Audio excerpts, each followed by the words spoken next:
Bonjour, aujourd'hui je voudrais vous parler de 3 façons dont la concentration en dioxyde de carbone influence la distribution de l'oxygène à nos cellules et plus spécifiquement aux usines de transformation d'énergie de nos cellules. Lorsque la concentration au dioxyde de carbone dépasse un certain seuil que l'on appelle le seuil de tolérance au dioxyde de carbone, le cerveau en déduit qu'il est peut-être temps de prendre une bonne respiration afin de faire le plein de molécules d'oxygène pour les acheminer à nos cellules. C'est la première façon dont la concentration au dioxyde de carbone influence la distribution d'oxygène à nos cellules. Ces molécules d'oxygène s'engouffrent dans le pharynx, le larynx, la trachée, puis les bronches, les bronchioles, jusqu'aux alvéoles pulmonaires que l'on pourrait assimiler à des embarcations. Là, nos molécules d'oxygène embarquent sur des bateaux, les globules rouges, pour s'engouffrer dans les cabines des bateaux qui sont les hémoglobines.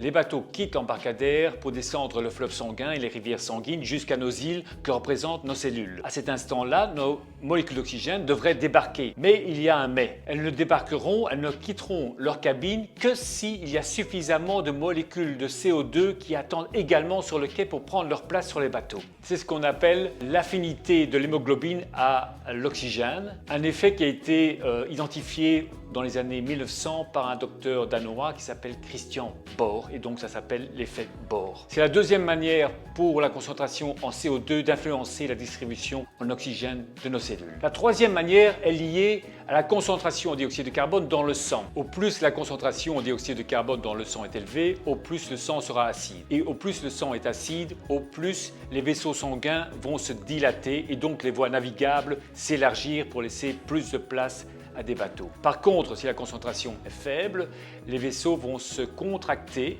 et donc il y aura moins de place bien sûr pour les bateaux de passer jusqu'aux cellules. À présent, j'aimerais vous partager 2 moyens de mesurer votre seuil de tolérance au dioxyde de carbone. La première s'appelle le Bohr Score pour Breath Oxygen Level Test, également appelé pause confortable, et ce terme confortable a de l'importance. Comment cela fonctionne? Nous prenons une inspiration et une expiration normale que l'on fait suivre par une pause qui doit rester confortable. Donc on arrête de respirer jusqu'au moment où on commence à sentir l'envie de reprendre une respiration. Donc au début de cette pause, vous enclenchez votre chronomètre et au moment où vous commencez à sentir l'envie de reprendre une respiration, vous l'arrêtez.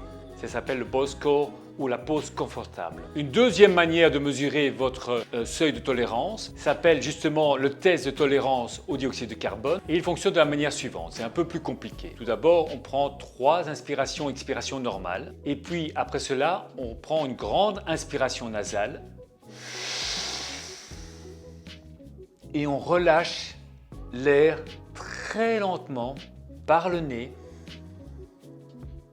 jusqu'au moment où on n'y arrive plus ou jusqu'au moment où on déglutit ou on fait une interruption dans ce relâchement. Donc on enclenche le chronomètre à partir du moment où on commence l'expiration longue et on l'arrête lorsque bien sûr, on l'interrompt. Alors un mot sur les résultats. Il est important de noter qu'un résultat comme ça prise de manière unique n'a pas beaucoup de sens et que vous devriez réellement utiliser ces résultats pour mesurer vos progrès au fil du temps.